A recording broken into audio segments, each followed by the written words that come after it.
Greetings and welcome to the 7th session on Paul's letter to the Romans.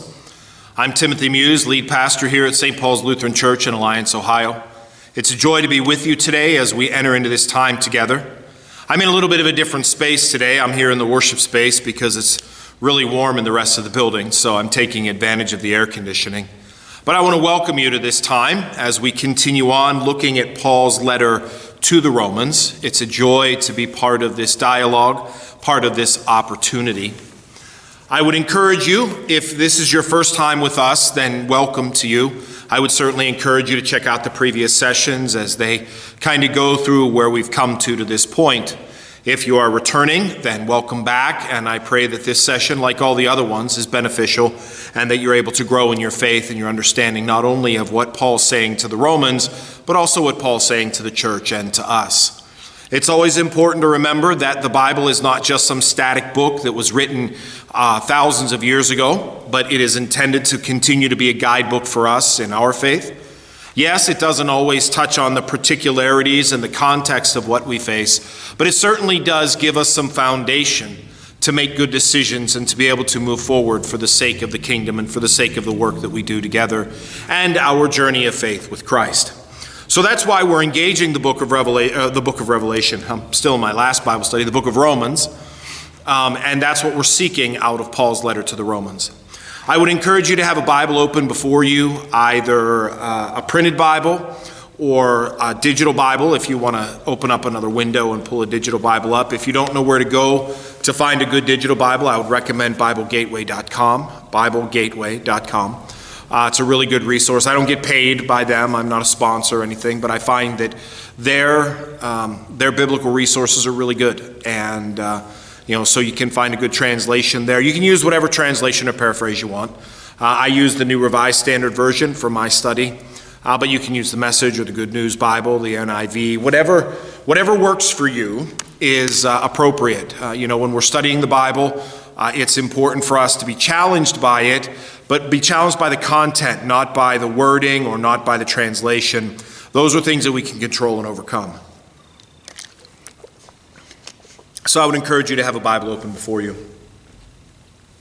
As we are in Paul's letter, now we're in the beginning of Paul's letter, so we're going to start the 3rd chapter today. Paul is really laying out here for the Christians in Rome, as well as for the Christians throughout the world. Paul is laying out here the really terrible condition that we're in. I'm just going to put it out there bluntly. For Paul, we as humans by ourselves, we're negative, we're evil, we're broken. We can't achieve salvation. We can't achieve God. Paul is being very clear and very concise, but also very brutally honest about where we are. And this is important for us. Paul's not looking to paint a rosy picture. Paul's not looking to recast anything. Paul wants us to be very clear. Jew and Gentile, inside and outside the covenant. There are differences. For the Jews, there's different than the Gentiles, of course. However, at the end of the day, being a Jew doesn't necessarily get you closer to the throne than being a Gentile. It's different because you know things that Gentiles don't. And that's what Paul's going to talk about today. But at the end of the day, it is through Christ. It is through the Christ event. It is solely through the Christ event that we achieve salvation. So salvation is not something we can earn or something we can buy or something we can barter or trade or steal. It is a gift. But if we are going to know the power of the gift, we need to be clear about how much we need it. And I think for us as modern day Americans, for us as modern day Western Christians, that's a struggle for us. It really is. I think more so we struggle with it than anybody has since the beginning, since the first century Christians. We struggle with it. I mean, look, brothers and sisters, the very fact that you're watching this means that you have technology and you have internet or access to the internet. You are in a better place than probably 60% of the world, 60% of the world population. And you're probably doing this from your house or your apartment that doesn't have a leaky roof. You're doing it under the auspice of freedom. You're doing it with, you may have a cup of coffee or a bottle of water or something. You're probably not necessarily watching me while you're famished and haven't eaten for 4 days. And if you are, please reach out to me. You're probably not doing this or watching this while you're living under fear of being sacked by a marauding army or a government. If you are, please reach out to me. So what I'm trying to say is this. When we look at ourselves, when we look at where we are, and if we do a clear and a really concise gratitude list versus struggle list, we're going to find that we have a whole lot more to be grateful for than we struggle against. Though we like to hang out with our struggles, we have a whole lot more that we are grateful for, that we can be grateful for. So the very idea for us that we're broken and sinful, it may reside up here in our head, but the depth of our brokenness before God, well, it's really hard to grasp. Again, because we're so blessed. Because we're so blessed with what we have that we actually have the room to complain. I want you to hold on to that for a minute. That's a great piece. I would really like you to ruminate on that. We are so blessed as people that we have room to complain. Those who don't live in the blessings that we do, they spend far less time complaining. We complain because we're so blessed. We become so accustomed to getting what we want, to having what we want, to having access to what we need, that the idea of being broken and sinful, that just doesn't really resonate with us.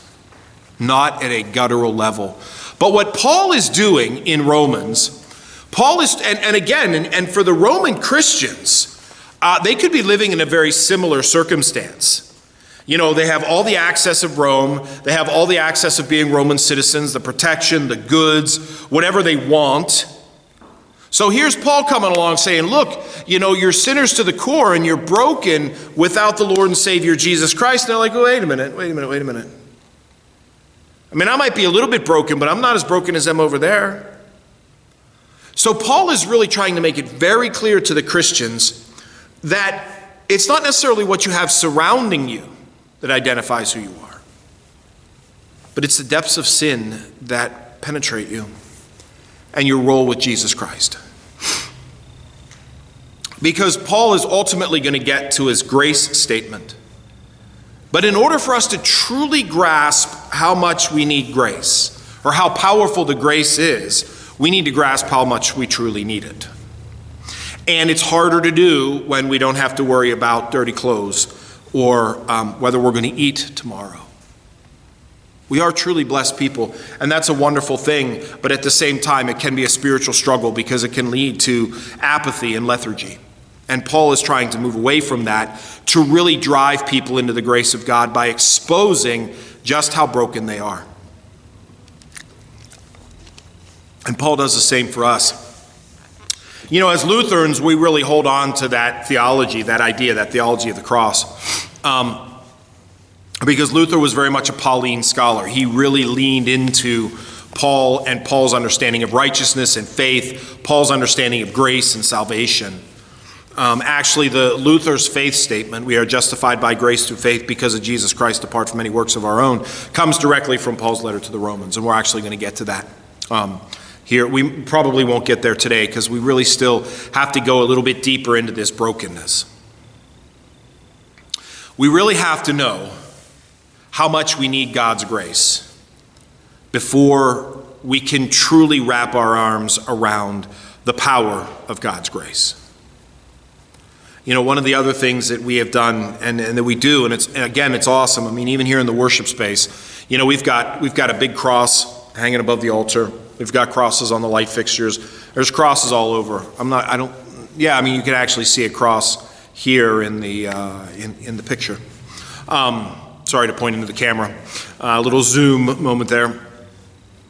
But the cross for us can be very sterile. It can be very much a decorative piece.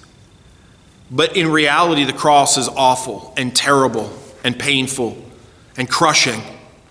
And it is that cross that our Lord and Savior hung from, not because he wanted to, or needed to, but because that's what we needed him to do. His definition of Messiah isn't defined on the cross. His willingness to sacrifice for the world is. So for us, we can really miss the power of the cross because it becomes so sterile. But Luther didn't. I mean, Luther really held on to the power of the cross and the sacrifice that Jesus made. And that's really where Paul is trying to draw out for us so that we can be very clear, the need for this salvation that we have. And Paul is writing to Christians who are most likely Jews. Paul is very much the apostle to the Gentiles, so he confronts Judaism a lot. He is a Jew, so Paul's very versed, and he's a Pharisee, so he knows the ins and outs of Judaism. He knows the depth of the law, He knows what is expected, and so he's able to talk from a reference of knowledge, more so than probably most of his readers. So he comes from a place of knowledge and understanding and basis.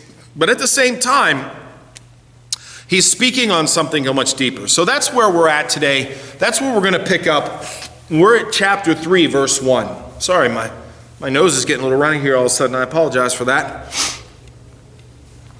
For anybody who's walked with me through Bible study, I know this is a video, so I could kind of edit all this stuff out, but I don't. Because I'm a very real person when I do Bible study. I always have a lot of tangents and stories and jokes and what have you. So, what I want you to do is I want you to get the full effect of what you're experiencing. I want you to get the full effect here in this video. So I'm just not going to edit that out. That's just where it's at. My nose is running. Sorry about that. I know that's not necessarily what you came to see on the video, but it is what it is. So welcome to where we're at. All right, so chapter 3, we're in chapter 3, verse 1 of chapter 3. So Paul says, "Then what advantage has the Jew? Or what is the value of circumcision?" Keep in mind that Paul just got done arguing at the end of chapter 2 that circumcision only has value if you obey the law. That circumcision is not just enough to be circumcised. You have to live into it. And if you're not living into it, it doesn't matter whether you have it or not. If you're not living into it, then it's moot. And the barbarian, the Gentile who's not circumcised, if they're living a life of circumcision, then a life of faith following the law that circumcision represents, then they would be considered circumcised in the heart. That's what Paul argues. So what value is circumcision? Much in every way. For in the first place, the Jews were entrusted with the oracles of God. What if some were unfaithful? Will their faithlessness nullify the faithfulness of God? By no means. Although everyone is a liar, let God be proven true, as it is written, so that you may be justified in your word and prevail in your judgment. All right, so Paul's doing a very good technique here. Paul is writing a letter, and he's incorporating the questions of the reader. Now, whether Paul has actually heard these questions, or Paul is figuring that these are going to be the questions that are asked. If you're really good, if you really have a good grasp of your people or whoever you're talking to, you probably can to some degree anticipate the questions that are being asked, the questions that are going through people's heads. And Paul just got done talking about circumcision and uncircumcision. And for anybody who knows what circumcision is, it's not necessarily a pleasant process. So Paul would, if he doesn't already get the question, he would envision this question: what good is circumcision then? Is there any benefit to it? And Paul says, yes, much in every way. Much, because the Jew, the circumcised, they've been entrusted with the oracles of God. They've been entrusted with the word of God. They've been gifted with what God has to say. They're God's people. They're God's chosen people. God didn't send the word in the Old Testament to the whole world. God sent the word to the Jews. Now, with the incorporation of the Gentiles in the ministry, it's going to be up to the Jews to share that word with Gentiles. Look, I know the Old Testament. I studied the Old Testament, but I didn't study it under a Jewish auspice. I studied it as a Christian. So at some point, a Jew needed to share the Old Testament with a barbarian, with a Gentile. And that's what Paul is doing. Paul is sharing the Old Testament. And he's expecting others to share the Old Testament. He's expecting others to show the Gentiles the messianic connection that runs all the way back to creation. So why is this Jesus such an important person? Well, he's what the Jews would call the Messiah, the chosen one, spoken about through the prophets of old, and extends to the family all the way back to the creation of the world and beyond. This is where the Messiah gets credibility, and this is how the Messiah gets credibility to the Gentiles. So the question is, what about circumcision? Does it have any value? Yes, it does. Because the Jews were entrusted with the oracles of God. So the circumcised, they have the oracles, vision, they have the teachings of God, which the Gentiles do not. The Gentiles do not. The Gentiles don't possess this information. It has to be shared with them. So the Jews are in a pretty good place. They know what God has done. But it also puts them in a challenging place. It puts them in a challenging place because they know what God has done, but they're not necessarily following, maybe individually or corporately or what have you. And that's where sin comes in. Paul talks about this later, about the spirit being willing, but the flesh is weak. That's all of our struggle. We know what we're supposed to do, but we struggle to do it. Not because necessarily being defiant, but because we're sinful. Because as much as we strive to do good, we wind up doing evil. Because at the basis of our core, we're broken. And when we can grasp that, not in a judgmental way, not looking at us like Luther did, you bag of worms, you dirty rag, you worthless scum. But when we can begin to look at ourselves with an understanding of our brokenness, then we can begin to incorporate this need for salvation. And it makes things so much stronger, so much more powerful. It makes the act of Christ so much more meaningful. It's not just, hey, this is a really cool thing that God did for us, but it's, oh my God, without this, I'm in trouble. Jew and Gentile. At the end of the day, and Paul goes on to ask the question, because at the end of the day, knowledge doesn't save. Grace does. Knowledge doesn't save. We can know everything there is to know about the Bible. But it's grace that saves. I had a great professor in seminary. I had a lot of great professors in seminary, but one of the professors in seminary, he knew everything. My mentor always said he had forgotten more than I've ever learned, which said a lot because my mentor was really smart. He had this wealth of knowledge, but even he knew at the core that knowledge wasn't going to save him. Only his faith in Jesus Christ would. So yes, the circumcised have a benefit because they have the knowledge. But even if they're faithless, even if they have this knowledge, but decry God, it doesn't cut God down. It doesn't take God away. That's what Paul is saying. What if some were unfaithful? Will their faithlessness nullify the faithfulness of God? No. Nothing can nullify the faithfulness of God. God's faithfulness is not dependent on whether we believe or not. God's faithfulness is dependent on God's faithfulness, on God. Whether we believe or don't believe, that doesn't cast or model God's faithfulness. That just models our willingness or unwillingness to struggle and strive to be better. Our faithlessness doesn't nullify God's faith. It just indicates whether we are or are not willing to struggle into a life of faith. That's what it does. Nothing more and nothing less. So what if some were unfaithful? Will their faithlessness nullify the faithfulness of God? By no means, Paul says. Although everyone is a liar, and there it is. Paul, including himself, everyone is a liar. Everyone is a liar. And when we think of a liar, we think of someone who tells an outright untruth, and that's what a liar would be. But that's not just a liar, because though a liar tells an untruth, we tell ourselves untruths all the time. All the time. In our health, in our well-being, in our thoughts, we tell ourselves untruths all the time, whether we even realize it or not. Let me ask you this. I want you to think about this for a minute. Think about this question. If I were to ask you to describe yourself, how would you do it? Would you tell me that you're a love child of God? Would you tell me that you have a God who accepts you for who you are? Would you go down that road? Or would you tell me about your faults? Would you tell me about your past achievements or your disappointments? We lie to ourselves all the time. It's so ingrained in us we don't even think about it. So everyone's a liar. We're not capable of telling the complete truth because the truth's just too hard to bear. Our lies protect ourselves. I mean, you don't want to walk around all day thinking, I'm a worthless rag, I'm a bag of worms, I'm nothing. Oh, that would just lead to some kind of mental breakdown. No, we don't do that. So for Paul, everyone's a liar. Everyone.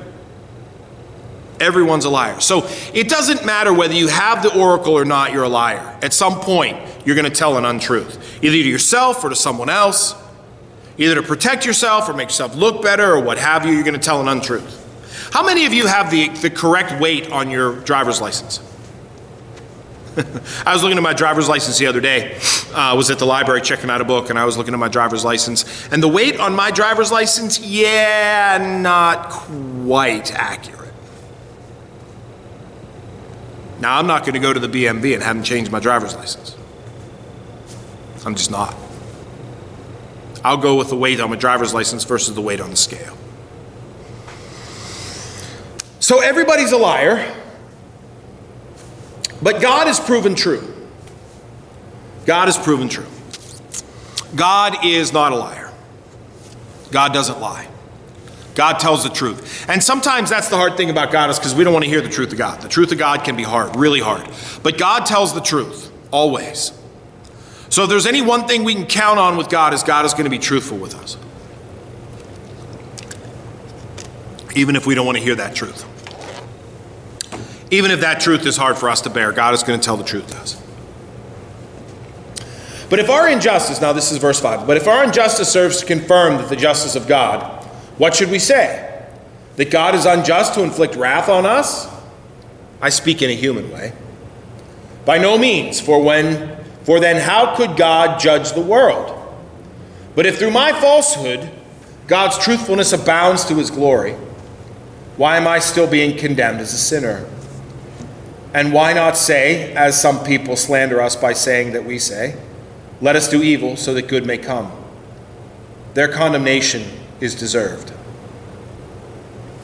So Paul's using some sleight of language here. He's going back and forth about justice and injustice.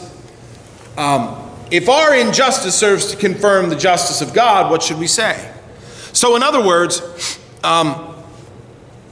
it could be argued that if we're all liars and that God is not and God still loves us and God is going to act justly with us, then the very fact of us being unjust proves God's justice.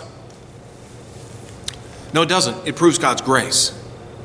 If God were to act in justice with us, justice being if we really truly think about justice, justice is bearing the punishment for the actions we've done.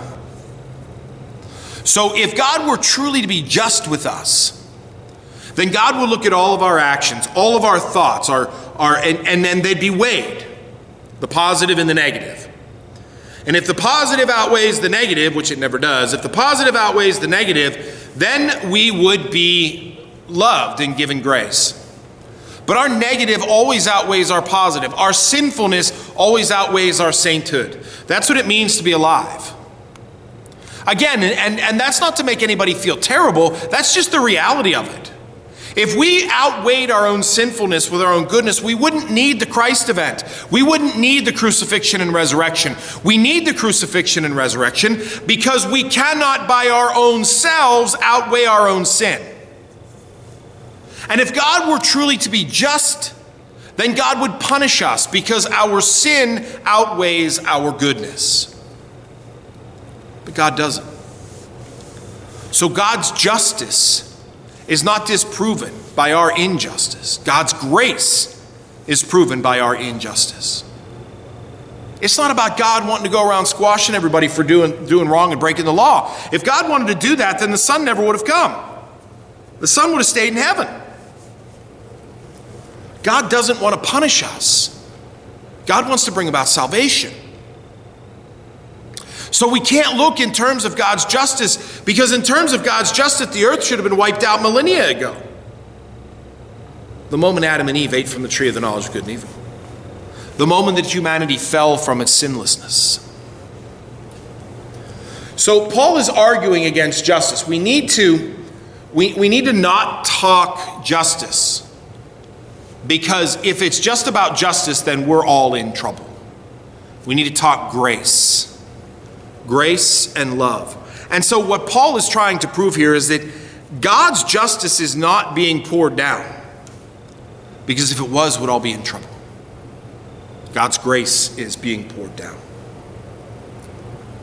For then how would God, I jumped ahead. Then God is unjust to inflict wrath on us. No. Actually, if God inflicted wrath on us, that would be God's justice.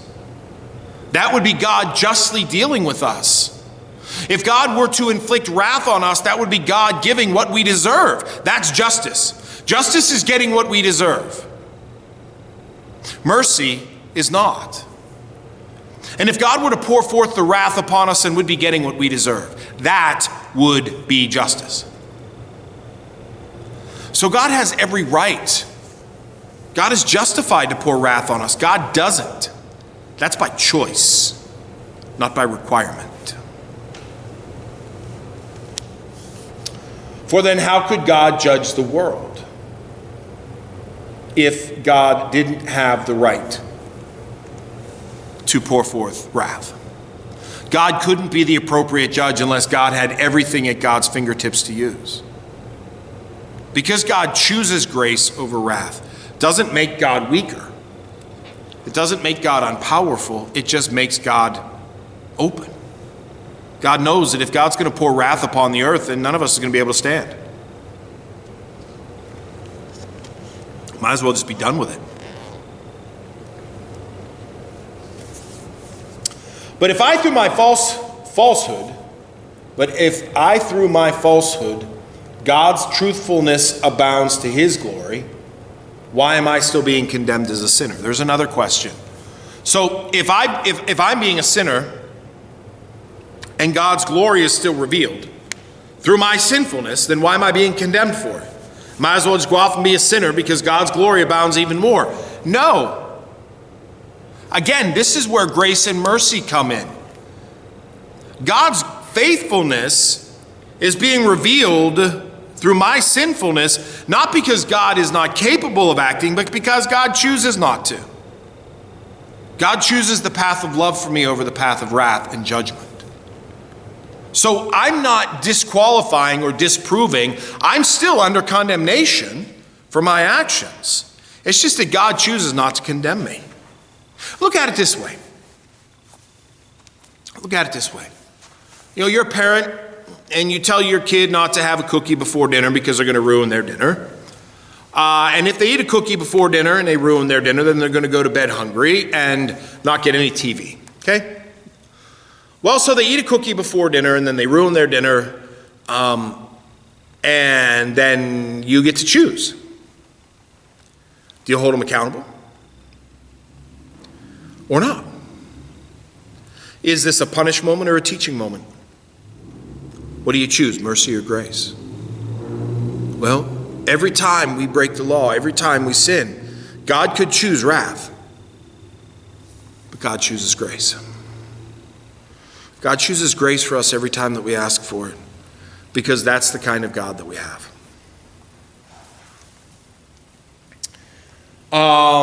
So no, I'm still being condemned as a sinner.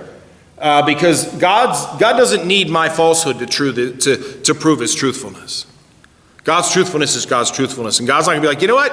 Go out and break my law and sin all you want and be as awful as you want and then get my forgiveness so I can prove my truthfulness. If God really wanted to prove God's truthfulness, God would have just wiped everything out. God would have been done with it. But God's truthfulness is proved in God's steadfast love towards us, not in God's judgment and wrath towards us. It's easy to be judgeful and wrathful.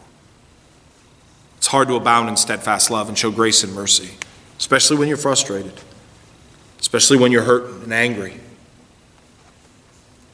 And why not say, as some people do, as some people slander us by saying that we say, let us do evil so that good may come.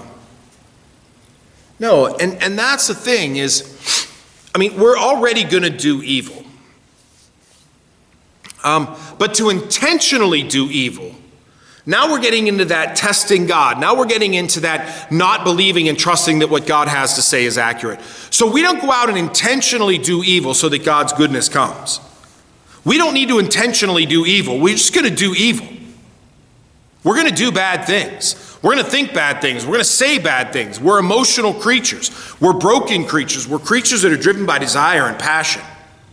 So we're going to do evil things. We don't need to go out and do them intentionally. They're just going to happen. Welcome to being human. So our job is not to go out and intentionally do evil so that God's goodness comes. Hey, you know what? I'm going to go out and rob a bank, get arrested, go before court, and then beg for the court's forgiveness and say, you know what? God has forgiven me because I have a good God. I have a good God, but I don't need to be robbing banks.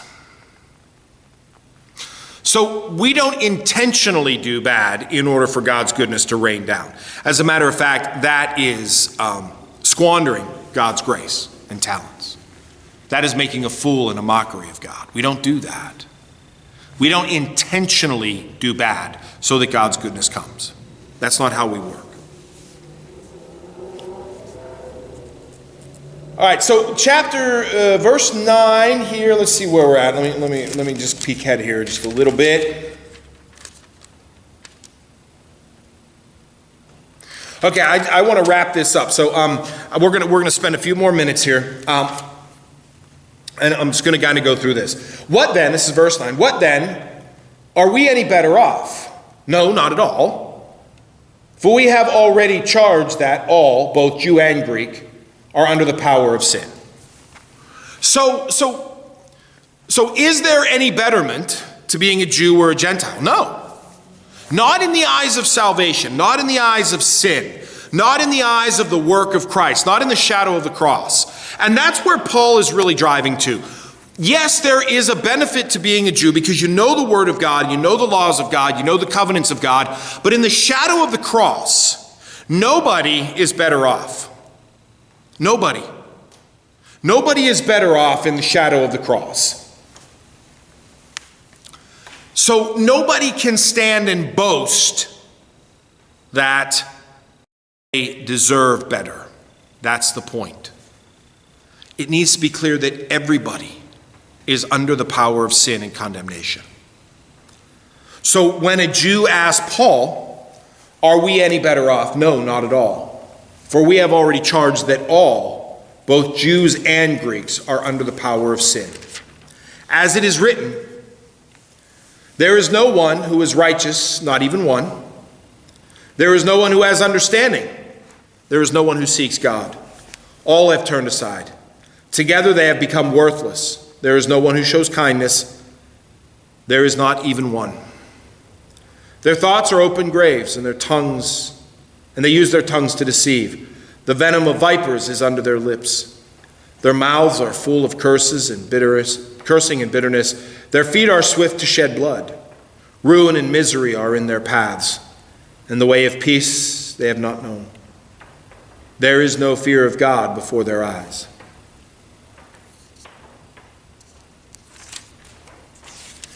Those are pretty hard charges. And what we read in that comes from the Psalms, that comes from the prophet Isaiah. But the statement is very clear. The point Paul's trying to make is very clear. No one who is righteous. There is no one who is righteous. There is no one who is deeply right. That's what righteous means. There is no one who doesn't need God's grace. So Paul is basically going down a road of just wiping everybody out, theologically, spiritually. No one will be left standing, none. in the face of God's wrath. No one is righteous. Now again, Paul is not trying to drive this guilt, we're all doomed. Paul's not playing the gloom and doom game here. Paul is just being completely honest and accurate about where things are. Paul is laying it out there so no one has any question. So no one be like, oh, well, I'm from the house of David, so I'm actually different. I'm from the tribe of Benjamin. Hey, look, I've been a church member all my life, so I have a better stance. I have more righteousness. I give more money. I go to more church services. I've had communion more. No. There is nothing that we can do to make ourselves righteous. That is the point. So one, we don't try to stress and figure out how to make ourselves righteous. And two, we don't spend all of this time trying to do these righteous acts, hoping that God says, oh, look at you. You're a really good guy. Or you're a really good woman. Your righteousness, your actions have made you righteous. No. Our righteousness comes through the grace we have in Jesus Christ. But until we get there, Paul is using the words of the Old Testament to clean slate. Everybody. Nobody is righteous. Again, and this is not for us to feel bad. We're not supposed to walk around and whip ourselves. This is to give us an understanding of our need for grace. This is to give us an understanding of our need for grace. We need this. We need to understand how much we need grace. We need to understand how much we need the cross event. It is not just a gift, but it is a necessity. And we don't know that until we're flat on the floor. We don't know that until it's ultimately clear that we have no chance apart from Jesus Christ. And Paul doesn't want anybody to think that the Jews have even that much more of a chance. Nobody. Jew and Gentile, Jew and barbarian, Jew and Greek, it doesn't matter. Nobody has even a micro inch closer to God. Nobody. All are unrighteous. No one who is righteous, not even one. Which is why everybody needs the cross event. And that's ultimately what Paul is driving to. Paul is not driving people into the ground like pegs. Paul is driving people to the cross. Paul ultimately wants people to grasp salvation through faith in Jesus Christ. That's what Paul is driving to. And that's where we're going to go. That's where we're going to go. That's what we're going to see. Paul has cut everybody to the core. Now, he's going to go in a completely different direction. We'll pick up here next week. But what we really need to see, what we really need to grasp and hold on to, is the depth of sin and brokenness that resides in all of us, so that we can see the power of the necessity of the cross event that's been given to all of us. My friends, as always, my contact information will come up on the end of the session. If you have any questions or thoughts, feel free to reach out to me. I'll do the best I can to answer them for you.